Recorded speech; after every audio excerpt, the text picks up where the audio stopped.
여러분 안녕하십니까, 전가림입니다. 오늘은 제3강 인간과 세상을 바라보는 기준의 두 번째 시간을 갖도록 하겠습니다. 두 번째 파일로 아마 업로드가 될 것입니다. 지난 시간에는 간단하게 중국 문화 코드를 이해하기 전에 문화와 문화 코드에 대한 설명을 하도록 한다고 말씀을 드린 바가 있습니다. 그래서 첫 번째 파일에서는 문화 코드에 대해 문화의 숨겨진 코드는 무엇인가에 대한 것을 설명하면서 하나의 키다. 세상을 알려면 이 키를 찾아야 되는데 이 키는 바로 문화 코드라는 데 담겨져 있다라고 얘기하면서 여섯 가지 그림을 지역과 문화와 그리고 종교가 다른 사람들 그리고 지역에 비교를 했습니다. 그래서 중국 사람들이 싫어하는 것, 이슬람권에서는 볼 수 없는 것, 서양 사람들한테는 조심해야 되는 것에 대해서 얘기를 했었죠. 자, 그러면은 오늘 이 시간에는 문화 코드를 알면은 세상이 보인다라는 주제를 가지고 설명을 해드리도록 하겠습니다. 지난 시간에 연장선상이라고 보게 되는데요. 지금 설명하는 것은 우리가 일생을 살면서 가장 중요한 건 뭘까요? 제가 볼 때는 먹는 것입니다. 그래서 사실 제일 좋기는 여러분들을 직접 음식을 같이 나누면서 설명을 하는 것이 좋지만 뭐 형편이 그렇지 않으니까 일단 그림을 보면서 강의를 진행하는 것으로 하겠습니다. 여러분들 좌측 상단에 보시게 되면은 양식의 어떤 테이블 세팅이 있습니다. 굉장히 다양한 식기가 마련되어 있죠. 냅킨도 있고요, 나이프도 있고요, 스푼도 있고, 그리고 포크도 있고, 그리고 컵도 있고, 뭐 여러 가지가 있습니다. 제가 왜 이 그림을 제일 먼저 설명을 하냐? 제가 결혼식장에 가게 되게 되면은 항상 제 빵을 못 먹는 경우가 종종 있습니다. 왜 그럴까요? 예, 우리나라는 오른손잡이가 많습니다. 그래서 제일 먼저 식사를 하다 보면 빵을 나눠주게 되는데 옆에 계신 분이 오른손을 펼쳐서 이 오른쪽에 있는 제 빵을 가져다 먹으면은 저는 어쩔 수 없이 빵을 먹기 위해서는 또 제 오른쪽에 있는 사람의 빵을 먹어야 되는데 사실 서양 음식에서의 빵은 가운데 놓는 경우도 있지만 주로 왼쪽 하단에 있는 조그만 접시에다가 놓습니다. 그리고 그 옆에는 버터 나이프, 브레드 나이프라고도 얘기하죠. 버터 나이프, 버터를 이제 발라 먹는 그런 칼이 있습니다. 그래서 제가 왜 첫 번째로 이 그림을 먼저 설명드리냐? 여러분들이 생활하는 과정 속에서 자주 직면하게 되는 문제입니다. 서양 음식에서 빵은 왼쪽입니다. 그럼 음료는 뭘까요? 뭐 물이라든지 술은 오른쪽에 있습니다. 여러분들이 사회생활을 하다 보면은 오른손으로 건배를 하지 왼손으로 건배하는 경우는 많지 않습니다. 특수한 경우 빼고는요. 그래서 조심하시는 것이 좋습니다. 자, 그러면은 빵은 왼쪽에 놓고 음료는 오른쪽에 놓는다 그랬습니다. 그래서 여러분들은 이 수업 시간을 통해 가지고선 한 가지를 기억해 두시기 바랍니다. 좌빵 우물입니다. 한번 따라 해 보십시오. 좌빵 우물. 잊지 말고 나의 오른쪽에 있는 빵을 들지 말고 내 왼손 쪽에 있는 빵을 먼저 집도록 하십시오. 자, 서양 음식은 기독교적인 문화의 바탕을 두고 있습니다. 그래서 포도주를 주문하는 것이 기본입니다. 포도주를 감별하고 그리고 그것을 선택해주고 소개를 해주는 사람을 우리가 소믈리에라고 얘기하죠. 여러분들이 고급 양식당에 가게 되면은 목에 은색 접시 같은 거를 이렇게 목걸이처럼 달고 다니는 사람이 있습니다. 그 사람이 바로 소믈리에입니다. 그래서 어떤 음식을 주문하면은 그 음식에 따른 어울리는 포도주를 설명하게 됩니다. 포도주의 어떤 포도의 종류라든지 어떤 해에 났느냐든지 어떤 토양에서 어느 해에 맛이 좋은 드라이한 맛, 뭐 풍부한 맛, 뭐 떫은 맛이 깊은 거, 뭐 얕은 거 그것을 음식에 어울리게끔 설명을 합니다. 그래서 서양에서는 술을 주문할 때는 소믈리에 그리고 음식을 먹다가 잘 모르겠다 어떻게 먹어야 되는지 어떤 것을 시켜야 되는지 하면은 무조건 웨이터한테 물어보면 됩니다. 우리는 웨이터가 그냥 음식을 날라주는 사람이지만 서양식에서의 웨이터는 음식 지도사라고 보시면 됩니다. 그래서 서양에서는 음식을 먹을 때 뭘 주문해야 될지 모를 때 웨이터한테 얘기를 하면 됩니다. 웨이터는 월급을 받는 경우보다는 팁으로서 생활하는 경우가 많습니다. 그래서 그 점 알아두시고요. 그래서 포도주와 같은 음료는 우측 상단에 놓게 됩니다. 포도주는 뭐 여러 가지가 있겠지만 아무래도 수업 시간에 시간적인 제약이 있다 보니까 제가 포도주에 대해서는 설명을 따로 안 드리겠습니다.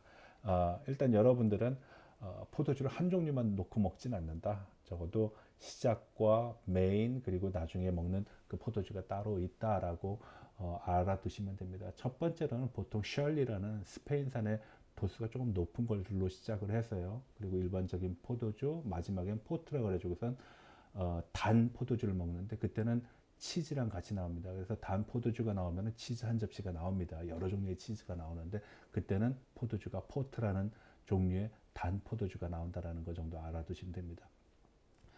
빵은요, 기독교 문화이기 때문에 하나님의 육신의 비유가 되어 있습니다. 그래서 피로 대변되는 포도주와 살로 대변되는 빵이 서양 음식에는 동시에 나오게 됩니다. 빵을 먹을 때는 손으로 먹어도 흠이 아닙니다. 왜 그럴까요? 예, 그게 바로 하나님의 육신이라는 그런 어떤 문화적인 전통 그리고 문화 코드가 담겨져 있기 때문에 그렇습니다. 그래서 빵을 먹을 때는 손으로 뽀개서 먹거나 아니면 칼을 대는데 버터를 바르기 위해서요. 이 버터 칼에는 날이 없습니다. 버터를 바르거나 잼을 바르니까 날이 필요 없겠지가 아니라 하나님의 육신을 칼날로 뽀갤 수가 없다는 겁니다. 가를 수가 없다는 얘기입니다. 그래서 이러한 문화적인 배경이 있는 것입니다. 양식은 바깥에서부터 안쪽으로 식기를 사용합니다. 그래서 맨 바깥쪽에 있는 포크와 나이프를 쓰고 그 다음 음식 그리고 그 다음 음식이 나오면은 그 두 번째 거, 세 번째 거 이렇게 하는데 한 번 쓸 때마다 다 쓰고 나서는 접시 위에다가 11자 형태, 뭐 11자가 돼도 되고 가로로 11자가 돼도 되는 그런 형태로 하면은 뭐 음식을 갖고 나가게 됩니다. 잠깐 자리를 비우거나 어떤 일을 봐야 될 때는 8, 8자로 접시에다가 포크와 나이프를 걸쳐 놓게 되면 됩니다. 일반적으로 양식을 먹을 때는 손이나 모든 용물을 밖에서 다 보고 들어와서 먹기 때문에 중간에 일어서는 경우는 굉장히 좀 무례한 경우가 될 수가 있습니다. 그 점 알아두시고요. 식탁 테이블 위에는 식기, 음식 외에 무슨 휴대폰, 가방을 올려놓지 않습니다. 그래, 그것이 기본 매너입니다. 그래서 서양 음식은 그렇게 알아두면 된다. 한 음식이 나갈 때마다 포크와 나이프는 X자 혹은 11자로 놓은 상태에서 내보내면 되는 것이고요. 그걸 갖고 가는 웨이터도 11자나 X자 형태로 나이프와 포크가 포개져 있으면 음식을 다 먹었구나, 갖고 가도 되겠구나 하고 갖고 갑니다. 우리는 새로운 음식이 나오면은 먹고 있는 중간에 갖고 가는 경우도 있는데 절대 그렇지 않습니다. 굉장히 격식이 중시되는 것이 바로 서양 음식입니다. 서양 음식은 뭐 에피타이저 그래가지고선 전체식, 스타터라고 그러죠. 입가심하는 음식, 그리고 메인, 그리고 이제 디저트 종류로 나오는데 반드시 그런 건 아닙니다. 보통 세 가지 코스인데 조금 더 고급인 경우는 헌트라 그래가지고선 뭐 자기가 과거에 사냥했을 때 잡은 음식을 요리로 하는 경우가 있습니다. 그것은 이제 메인 메인 디쉬 뭐 스테이크 뒤에 나올 수도 있고요. 스테이크 앞에도 나올 수 있는데 보통은 뒤에 나옵니다. 생선이 나올 때는 포크와 나이프 색깔이 다릅니다. 과거에 포크와 나이프는 쇠로 만들어져 있었는데 생선은 생선살 자체가 굉장히 담백한 맛을 내고 보통은 찌거나 굽거나 하는 형식으로만 나오기 때문에 생선에 쇠의 향이 들어가면 안 된다 그래서 보통 은으로 된 포크와 은으로 된 나이프가 설정이 되어 있습니다. 그래서 식기를 보게 되면은 색깔이 좀 다른 포크와 나이프가 되어 있으면 아 이게 생선이 나올 수도 있구나 라는 것 정도로 알아두시면 됩니다. 뭐 랍스터가 나오는 경우 위에 그림에는 집게도 있고 뭐 있는데 뭐 흔치 않은 상황입니다. 보통 고급 식당에서는 저렇게 복잡한 기구를 놓고 먹진 않으니까 그거 좀 알아두시면 되고 위쪽에 있는 포크라든지 조그만 티스푼은 보통 케이크를 먹거나 뭐 과일을 먹을 때 주로 사용하는 거다. 그리고 메인 디쉬의 주방장이 있고 디저트의 주방장이 있습니다. 디저트는 새로운 것을 창조하는 어떤 크리에이티브의 어떤 성격을 갖고 있기 때문에 보통 식당에 가게 되면은 메인 디쉬를 하는 주방장이 있고 또 디저트를 전문으로 담당하는 주방장이 따로 있는 경우도 있습니다. 자, 그래서 서양 음식은 대체로 이러한 모습을 보이고 있는데요. 바로 오른쪽에 있는 그림을 보게 되면 이건 한식입니다. 일단 굉장히 단촐하죠. 그 대신 그릇은 엄청 많습니다. 그래서 우리나라 음식을 한번 먹게 되면 엄청나게 많은 양의 그릇이 나가고 들어오게 되는 것입니다. 한 번에 다 깔아놓고 먹죠. 서양 음식은 하나하나씩 들어오는데 한식은 일단 깔아놓고 먹습니다. 국과 찌개가 어떻게 다른지 여러분들 아십니까? 예, 국은요, 공깃밥 옆에다가 놓고 개인이 먹는 겁니다. 찌개는 같이 쉐어를 하는 것이죠. 그리고 숟가락과 수저를 넣죠. 숟가락과 젓가락을 같이 넣고 우리는 사용을 하게 됩니다. 자, 그러면은 바로 그 그림 옆에 있는 일식을 한번 보겠습니다. 스시를 지금 만들어서 요리사가 내왔죠. 근데 여기를 보시면은 눈썰미가 있는 분들은 조금 눈치를 챘을 거라고 저는 생각을 하는데요. 일단 젓가락의 방향이 우리랑 다릅니다. 우리는 일자로 놓는데 일본 사람들은 가로로 놓습니다. 이것이 한 가지의 특징이고요. 일본은 숟가락이 나오지 않습니다. 숟가락을 내오지 않고 보통 국물이 있는 경우에는 중국에서 중국 음식 먹을 때 쓰는 숟가락 같은 게 나오죠. 좌측 하단에 보게 되면 그런 숟가락이 보입니다. 중국 사람들은 접시를 포개서 넣는데 우리는 접시를 포개면은 안 좋다 그래서 접시를 포개지 않습니다. 아무리 음식이 많아도 1단으로 깔지 그걸 2단, 3단으로 까는 그런 풍속은 우리 없는데 중국은 그렇지 않습니다. 음식을 접시별로 싸서 먹는 경우가 있습니다. 자, 그러면은 서양 음식을 한번 잠깐 보도록 서양 음식이 있죠. 햄버거 한번 볼까요? 햄버거 손으로 먹습니다. 근데 햄버거 이름 우리가 햄버거 영어로 발음하니까 그렇지 독일어로 발음하면 함부르크입니다. 이게 원래 탄관촌에서 먹던 음식입니다. 샌드위치하고 햄버거는 불을 쓰거나 뜨거운 것을 갖고 갈 수가 없기 때문에 도시락을 싸 갖고 가서 쉽게 빨리 먹는 것입니다. 특히 우리는 주로 월급제가 많은데 서양은 주급제, 시급제가 많거든요. 시간은 곧 돈이라는 개념입니다. 그래서 빨리 먹으면은 더 많은 일을 할 수 있고 더 많은 일을 하면은 얻는 그 봉급도 많아지는 것이죠. 그래서 먹는 시간을 절약을 줄여 나가는 것이 결국은 소득을 늘려 나가는 방식이 될 수 있다는 겁니다. 그래서 굉장히 간편하게 먹는 거죠. 패스트푸드는 시간이 없어서 먹는 사람들인데 왜 시간이 없을까요? 시간은 곧 돈이기 때문에 그렇습니다. 우리 학교 볼까요? 점심 시간이니까 1시간 쉬지요. 사무 안 봅니다. 그때는 어디 가서 일을 보고 싶어도 일을 못 보고 같이 시르나 조나 밥을 먹어야 되는 것입니다. 그런데 서양은 그렇지 않죠. 내가 빨리 와서 빨리 먹고 빨리 와서 일을 하면 그만큼의 시급을 또 계산을 받는 것이니까요. 자, 그래서 서양에 특히 미국 가면은 브라운백 미팅이라는 것이 많습니다. 여기 적어놨는데 브라운백 세미나라고 적어놨죠. 왜 브라운백 세미나냐? 간단하게 먹으면서 시간 절약하면서 회의를 하자. 그래서 먹으면서 하자. 보통 나오는 것은 샌드위치 종류가 나옵니다. 그래서 브라운백 우리가 햄버거집이나 샌드위치집 가면은 뭐 그 서브웨이도 마찬가지고 맥도날드도 마찬가지고 누런색 봉투를 사용하는 것은 그러한 배경이 있는 겁니다. 간편하게 먹고 빨리 먹을 수 있고. 그럼 햄버거는 어떤 특징이 있을까요?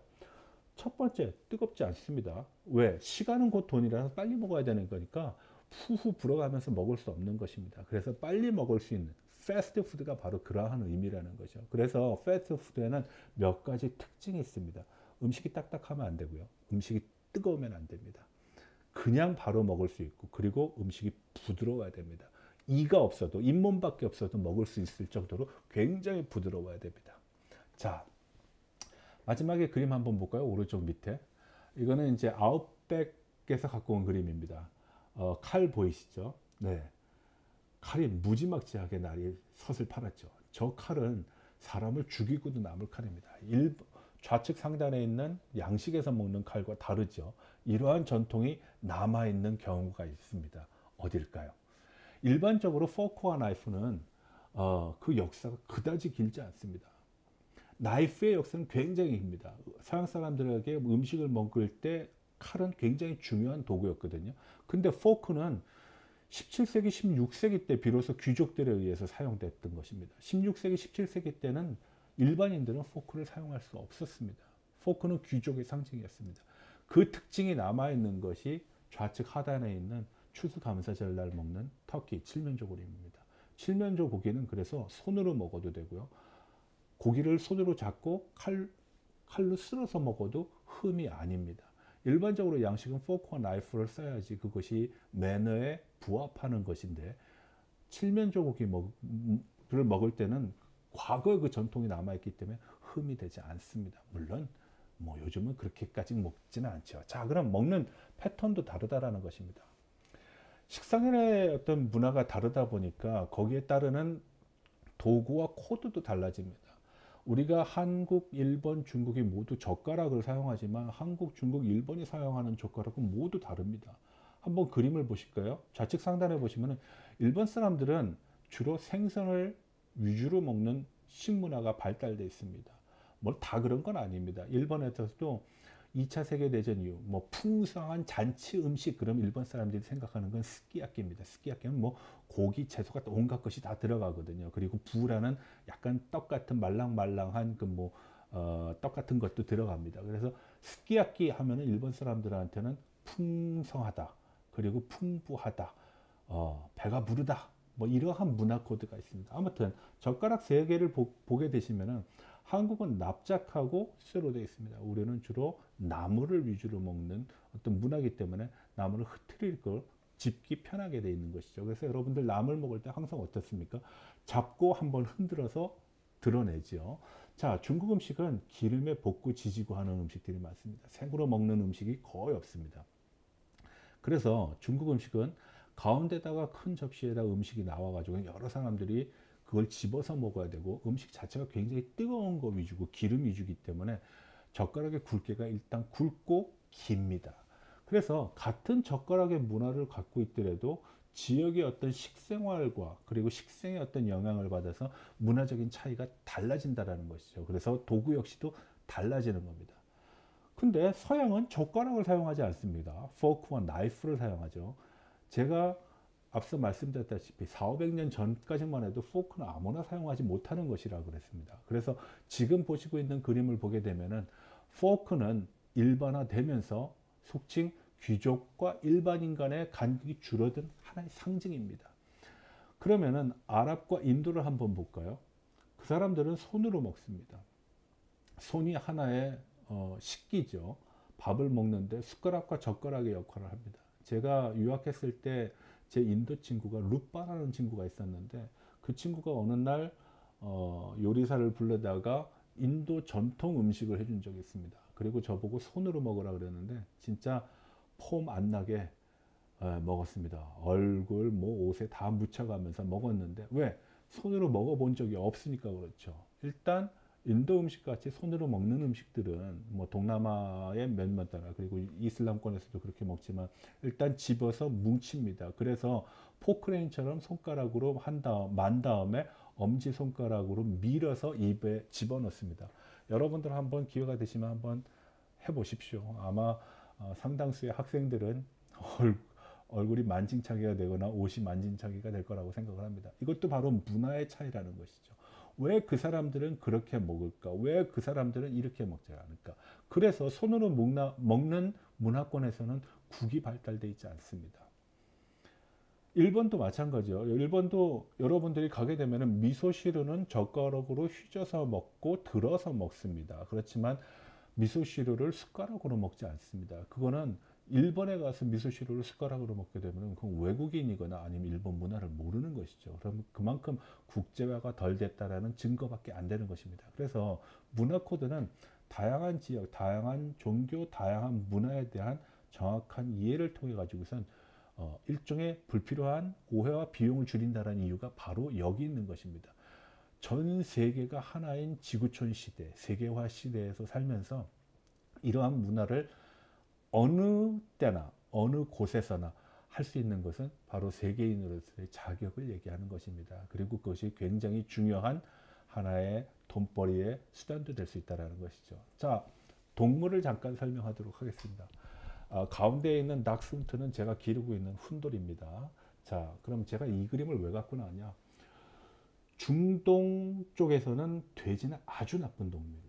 우리는 꽃돼지라 그래가지고서 또 돼지 머리는 제사상에도 올리죠. 콧구멍과 입에다가 돈도 물려주기도 하고요.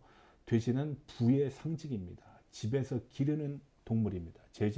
그래서 집 가자를 하면은 간머리 밑에 있는 거는 돼지를 뜻하는 그 부수입니다. 집에서 기르는 동물 가장 대표적인 것이 바로 돼지였거든요. 근데 이슬람권에서는 돼지가 아주 혐오스러운 동물입니다. 첫 번째로는 코란이라는 경전에 돼지는 불경한 동물이라고 설명이 되어 있습니다. 아무거나 다 먹는다라는 것이죠. 또 문화적인 측면에서 보고 사회 어떤 환경적인 자연 환경적인 특징을 보게 되면은 이슬람권은 유목민족이기 때문에 집에 고정시켜 놓고 정착시켜 놓고 기르는 돼지가 어울리지 않습니다. 계속 끌고 다녀야 되는데 돼지는 그렇게 쉽게 끌고 다닐 수 있는 동물들이 아니거든요. 돼지도 별로 움직이기를 좋아하는 동물이 아니다 보니까. 그래서 이슬람권에서 돼지는 무책임한 사람, 더러운 존재의 이미지를 갖고 있고 문화 코드를 갖고 있습니다. 그러면 이슬람권하고 이스라엘은 문화적으로 상당히 큰 격차가 있는데 이스라엘은 어떨까요?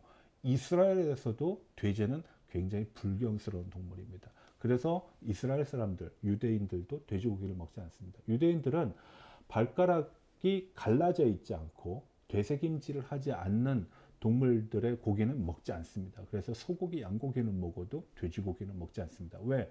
돼지는 발가락이 갈라져 있지도 않을 뿐더러 그리고 돼지는 되새김도 하지 않습니다.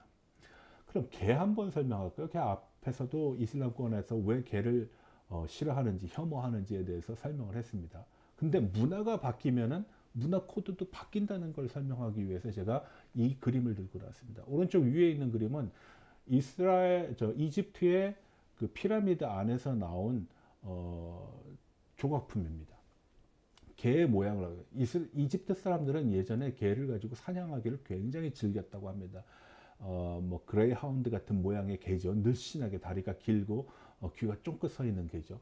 근데 그때는 이슬람교가 아니었습니다. 그래서 개를 임금이나 왕의 죽음에 같이 부장하는 어떤 조각상을 만들어서 그 무덤에 같이 넣었지만 지금은 이슬람권이다 보니까 그런 풍속이 없습니다. 그래서 문화와 시간은 시간이 달라질수록 시기가 다를수록 혹은 지역이 다를수록 문화도 변한다라는 것을 지금 제가 설명해 드리는 겁니다. 자, 그러면은 문화 코드 왜 중요할까요? 이걸 가지고 우리가 중국에 진출한다라고 했을 때 우리는 8가지 이 문화 코드가 가지고 있는 특징을 살펴볼 수가 있습니다. 첫 번째, 문화와 문화 코드를 문화적인 특성을 이해하면요.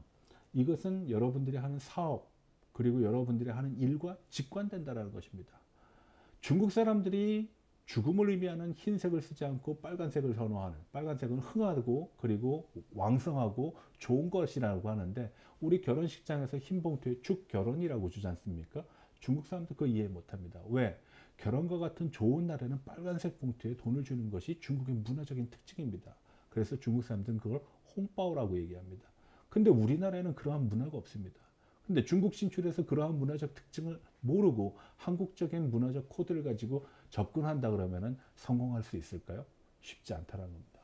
두 번째로는 중국은 첫 번째 시간에 제가 중국의 이해를 가지고 설명을 할 때 말씀드린 것과 같이 5,400km, 5,200km의 어마어마한 땅덩어리를 갖고 있고 13억의 인구가 있고 56개의 민족이 살고 있습니다. 그래서 전체 중국을 다 이해한다는 것이 쉽지 않습니다.